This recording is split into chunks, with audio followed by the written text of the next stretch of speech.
Olá, pessoal. Aqui é a professora Anne Daisy. Teremos mais uma semana de aulas, felizmente ainda à distância. E para essa semana eu queria tentar trabalhar uma coisa diferente com vocês. Sei que não é o ideal, sei que sentimos falta das aulas presenciais, mas vamos tentar suprir um pouquinho dessa forma. Eu quero trabalhar um novo gênero textual com vocês, que são os contos. Quero trabalhar no sentido de que nós vamos conhecer um pouquinho das características do gênero, mas vocês já leram com certeza textos desse gênero, que são dos contos. Desde contos de fada até outros contos de terror, de humor, vocês já conhecem, vocês já leram em algum lugar, ou foi lido para vocês.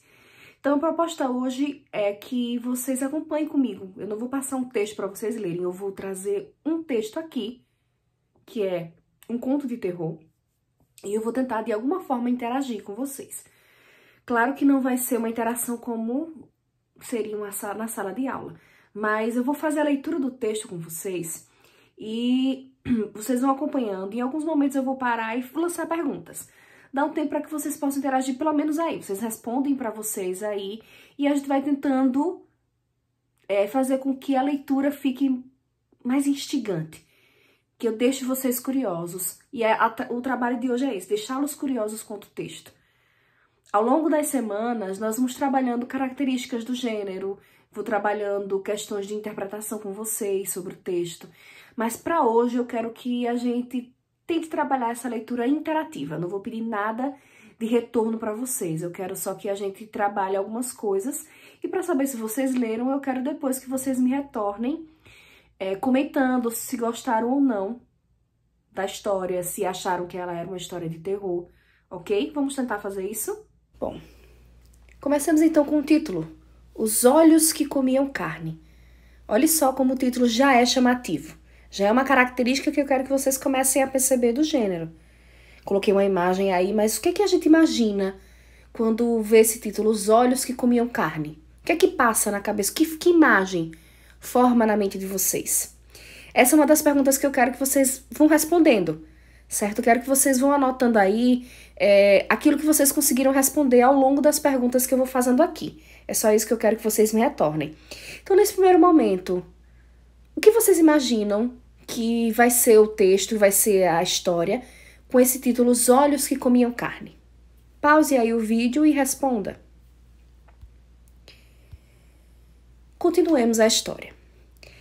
Na manhã seguinte à do aparecimento nas livrarias do 8º e último volume da História do Conhecimento Humano, obra em que havia gasto 14 anos de uma existência consagrada inteira ao estudo e à meditação, o escritor Paulo Fernando esperava, inutilmente, que o sol lhe penetrasse no quarto. Estendido de costas na sua cama de solteiro, os olhos voltados na direção da janela que deixara entreaberta na véspera, para a visita da claridade matutina, ele sentia que a noite se ia prolongando demais. O aposento permanecia escuro. Lá fora, entretanto, havia rumores de vida. Bondes passavam tilitando. Havia barulho de carroças no calçamento áspero. Automóveis buzinavam como se fosse dia alto. E, no entanto, era noite ainda. Atentou melhor e notou movimento na casa. Distinguia perfeitamente o arrastar de uma vassoura varrendo o pátio. Imaginou que o vento tivesse fechado a janela, impedindo a entrada do dia. Ergueu, então, o braço e apertou o botão da lâmpada. Mas a escuridão continuou. Evidentemente, o dia não lhe começava bem. Comprimiu o botão da campainha e esperou. Ao fim de alguns instantes, batem docemente à porta. Entra, Roberto. O criado empurrou a porta e entrou. Esta lâmpada está queimada, Roberto? Indagou o escritor ao escutar os passos do empregado no aposento. Não, senhor. Está até acesa. Acesa? A lâmpada está acesa, Roberto? Exclamou o patrão, sentando-se repentinamente na cama. Está sim, senhor. O doutor não vê que está acesa por causa da janela, que está aberta. A janela está aberta, Roberto! Gritou o homem de letras, com o terror estampado na fisionomia. Está sim, senhor. E o sol está até no meio do quarto? E aí vem um outro questionamento para que vocês possam anotar também. aconteceu com Paulo Fernando? Ele estava esperando o dia amanhecer, tinha deixado a janela entreaberta, mas estava tudo escuro. Mas ele ouvia que tinha carros buzinando, tinha pessoas trabalhando, e aí ele chama o empregado disse que a janela está aberta e a luz está acesa. O que vocês acham que aconteceu com o Paulo Roberto, nosso personagem? Dê pausa no vídeo e respondam. Pronto? Prosseguindo. Paulo Fernando mergulhou o rosto nas mãos e quedou-se imóvel, petrificado pela verdade terrível. Estava cego. E aí, acertaram? Acabava de realizar-se o que há muito prognosticavam os médicos. A notícia daquele infortúnio em breve se espalhava pela cidade, impressionando e comovendo a quem a recebia. A morte dos olhos daquele homem de 40 anos, cuja mocidade tinha sido consumida na intimidade de um gabinete de trabalho e cujos primeiros cabelos brancos haviam nascido à claridade das lâmpadas, diante das quais passara 8.000 noites estudando, enchia de pena os mais indiferentes à vida do pensamento. Era um facho que se extinguia no meio da noite, deixando desorientados na escuridão aqueles que o haviam tomado por guia. E foi quando, de súbito, e como que providencialmente, surgiu na imprensa a informação de que o professor Platen, de Berlim, havia descoberto o processo de restituir a vista aos cegos, uma vez que a pupila se conservasse íntegra e se tratasse apenas de destruição ou defeito do nervo óptico. E com essa informação, a de que o eminente oculista passaria em breve pelo Rio de Janeiro, a fim de realizar uma operação desse gênero em um opulento estancieiro argentino, que se achava cego há 6 anos e não tergiversara em trocar metade da sua fortuna pela antiga luz dos seus olhos. A cegueira de Paulo Fernando, com as suas causas e sintomas, enquadrava-se rigorosamente no processo do professor alemão. Dera-se pelo seccionamento do nervo óptico, e era pelo restabelecimento deste, por meio de ligaduras artificiais como a composição metálica de sua invenção, que o sábio de Berlim realizava o seu milagre cirúrgico. Esforços foram empregados, assim, para que Platen desembarcasse no Rio de Janeiro por ocasião de sua viagem a Buenos Aires. E aí outra perguntinha para vocês. A cirurgia do professor Platen pode curar a cegueira de Paulo Fernando? O que é que vocês acham? Essa cirurgia inovadora desse médico alemão vai conseguir resolver essa cegueira do nosso protagonista, do nosso personagem? Dê pausa no vídeo e responda. Continuando. 3 meses depois, efetuava-se, de fato, esse desembarque. Para não perder tempo, achava-se Paulo Fernando, desde a véspera, no grande hospital das clínicas. E encontrava-se já na sala de operações, quando o famoso cirurgião entrou, rodeado de colegas brasileiros e de 2 auxiliares alemães, que o acompanhavam na viagem, e apertou-lhe vivamente a mão. Paulo Fernando não apresentava na fisionomia o menor sinal de emoção. O rosto escanhoado, que é bem barbeado, o cabelo grisalho e ondulado, posto para trás, e os olhos abertos, olhando sem ver. Olhos castanhos, ligeiramente saídos, pelo hábito de vir beber a sabedoria aqui fora, e com laivos escuros de sangue, como reminiscência das noites de vigília. Vestia pijama de tricoline branca, de gola caída. As mãos de dedos magros e curtos seguravam as 2 bordas da cadeira, como se estivesse à beira de um abismo e temesse tombar na voragem. Próximo questionamento. O que se passa na cabeça de Paulo Fernando enquanto os médicos discutem o seu caso? Então, olha só, Paulo Fernando está lá, cego, já está na sala de cirurgias, onde ele conhece pela primeira vez o médico, tem lá os seus assistentes, tanto alemães quanto brasileiros. O que vocês acham que passa na mente de Paulo Fernando? Ele está esperançoso? Ele está com medo? O que é que vocês acham que passa na cabeça dele nesse momento? Responderam? Olhos abertos, piscando, Paulo Fernando ouvia, em torno, ordens em alemão, tinir de ferros dentro de uma lata, jorro d'água e passos pesados ou ligeiros de desconhecidos. Esses rumores eram, no seu espírito, causa de novas reflexões. Então ele estava refletindo. Só agora, depois de cego, verificara a sensibilidade da audição e as suas relações com a alma através do cérebro. Os passos de um estranho são inteiramente diversos daqueles de uma pessoa a quem se conhece. Cada criatura humana pisa de um modo. Seria capaz de identificar agora, pelo passo, todos os seus amigos, como se tivesse vista e lhe pusessem diante dos olhos o retrato de cada um deles. E imaginava como seria curioso organizar para os cegos um álbum auditivo, como os de datiloscopia, quando um dos médicos lhe tocou no ombro dizendo-lhe amavelmente: "Está tudo pronto, vamos para a mesa. Dentro de 8 dias estará bom." Paulo Fernando demonstrará ansiedade pelo resultado da operação. Olhe lá, 8 dias ele vai ter que esperar para saber o resultado. Ele vai ficar ansioso? O que é que vocês acham? No lugar do Paulo Fernando, vocês ficariam ansiosos?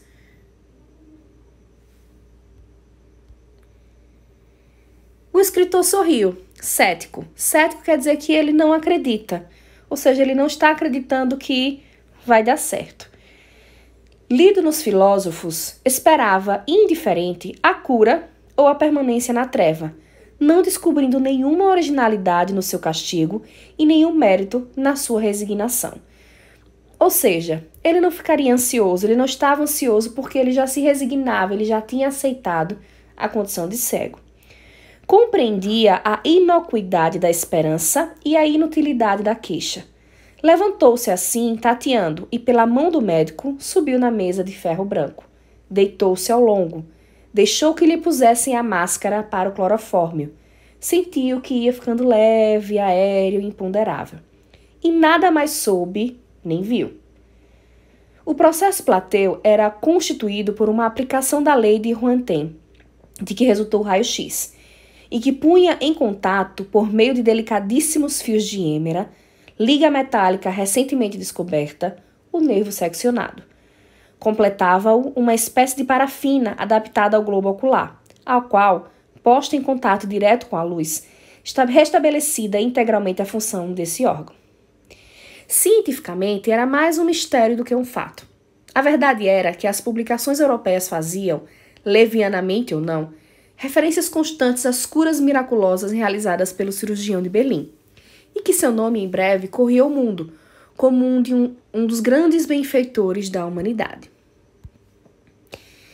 O que aconteceu com Paulo Fernando na sala de cirurgia? O que é que vocês acham que aconteceu com Paulo Fernando? Aqui é o achismo mesmo, porque eu quero instigar vocês a se pôr lá na frente, a ver o que possivelmente pode acontecer na história, o que vocês acham que pode acontecer.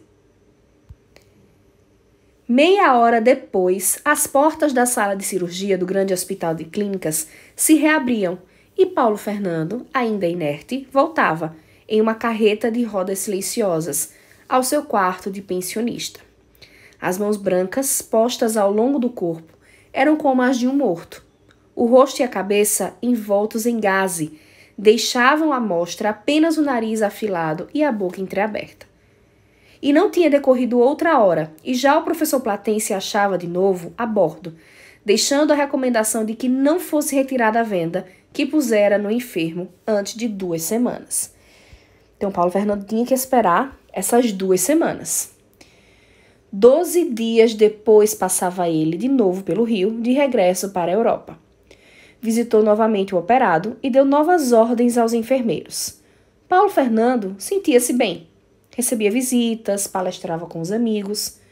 Mas o resultado da operação só seria verificado 3 dias mais tarde, quando se retirasse a gaze. O santo estava tão seguro do seu prestígio que ia embora sem esperar pela verificação do milagre. Chega, porém, o dia ansiosamente aguardado pelos médicos, mais do que pelo doente. O hospital encheu-se de especialistas, mas a direção só permitiu, na sala em que se ia cortar a gaze, a presença dos assistentes do enfermo. Os outros ficaram fora, no salão, para ver o doente, depois da cura. Pelo braço de 2 assistentes, Paulo Fernando atravessou o salão. Daqui e dali vinham-lhe parabéns antecipados, apertos de mão vigorosos, que ele agradecia com um sorriso sem endereço. Até que a porta se fechou, e o doente sentado em uma cadeira escutou o estalido da tesoura, cortando a gaze que lhe envolvia o rosto. Então chegou o momento. 2, 3 voltas são desfeitas. A emoção é funda e o silêncio completo, como de um túmulo. O último pedaço de gaze rola no balde. O médico tem as mãos trêmulas. Paulo Fernando, imóvel, espera a sentença final do destino. Abra os olhos, diz o doutor. Preste atenção nesse trecho do texto. Aqui, o que é que acontece nessa cena? Está se cortando a gaze, né, para que ele possa abrir os olhos e ver se a cirurgia funcionou. Mas o texto não diz simplesmente isso. Ele cortou a gaze e pediu para que ele abrisse os olhos. Estão vendo a descrição, os detalhes da cena? Pensem no que isso causa para quem lê na hora de imaginar. E aí vem um próximo questionamento. Será que Paulo Fernando recuperou a visão? E aí, vocês acham que na nossa história o nosso personagem voltou a enxergar? Respondam aí para a gente poder analisar depois. O operado, olhos abertos, olha em torno. Olha e em silêncio, muito pálido, vai se pondo de pé. A pupila entra em contato com a luz e ele enxerga, distingue, vê. Mas é espantoso o que vê. Então ele enxerga, ele volta a enxergar. Mas é espantoso o que vê. O que é que Paulo Fernando vê? O que é que vocês acham que é de tão espantoso? Ele está enxergando novamente, mas o que é de tão espantoso que ele está enxergando? E aí, quais são as apostas de vocês? Não esqueçam do título do texto. Vê, em redor, criaturas humanas. Mas essas criaturas não têm vestimentas, não têm carne. São esqueletos apenas. São ossos que se movem, tíbias que andam, caveiras que abrem e fecham as mandíbulas. Os seus olhos comem a carne dos vivos. A sua retina, como os raios-x, atravessa o corpo humano e só se detém na ossatura dos que a cercam e diante das coisas inanimadas. O médico à sua frente é um esqueleto que tem uma tesoura na mão. Outros esqueletos andam, giram, afastam-se, aproximam-se como um bailado macabro. De pé, os olhos escancarados, a boca aberta e muda, os braços levantados numa atitude de pavor e de pasmo, Paulo Fernando corre na direção da porta, que adivinha mais do que vê, e abre-a. E o que enxerga na multidão de médicos e de amigos que o aguardam lá fora é um turbilhão de espectros, de esqueletos que marcham e agitam os dentes, como se tivessem aberto um ossuário, cujos mortos quisessem sair. Solta um grito e recua. Recua, lento, de costa, o espanto estampado na face. Os esqueletos marcham para ele, tentando segurá-lo. Afastem-se, afastem-se, intima, num urro que faz estremecer a sala toda. O que vocês acham que depois desse horror Paulo Fernando vai fazer? Vocês entenderam o que ele acabou de ver? Eu não vou dizer isso aqui. Acabei de ler, quero que vocês reflitam.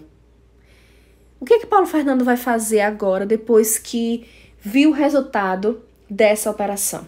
Respondam aí. Vamos ver? E, metendo as unhas no rosto, afunda-as nas órbitas e arranca, num movimento de desespero, os 2 glóbulos ensanguentados e tomba escabujando, que é debatendo-se, no solo, esmagando nas mãos aqueles olhos que comiam carne e que, devorando macabramente a carne aos vivos, transformavam a vida humana em torno em um sinistro baile de esqueletos. Um texto de Humberto de Campos, escrito em 2009. Vocês esperavam que isso acontecesse? Agora dá para entender porque o título é Os Olhos que Comiam Carne? última pergunta que eu quero que vocês respondam aí no caderno é: o que foi que Paulo Fernando fez no final? Vocês responderam o que vocês acham que ele faz. Agora eu quero saber o que foi que ele fez. Surpreendeu vocês? Esse final foi surpreendente? Vocês chegaram a imaginar que esse final fosse acontecer? Então, o exercício, na verdade, nem é um exercício. É só uma forma de eu saber que vocês interagiram na atividade dessa semana. O texto foi surpreendente? Teve algum momento que vocês acharam mais interessante do que o outro? Compartilhem comigo. Tem algumas perguntas certas aqui que vocês vão responder, mas eu quero que vocês tentem interagir. Se gostaram da história, se acharam um absurdo. Dá pra saber com certeza o que aconteceu com Paulo Fernando no final? Ele tá bem, ele não tá? O texto diz isso. O texto diz claramente o que aconteceu com ele no final. Espero que vocês tenham gostado, que a história tenha sido interessante, que esse método de contar a história aos poucos, perguntando a vocês, tenha feito vocês se interessarem mais por ela. Ok?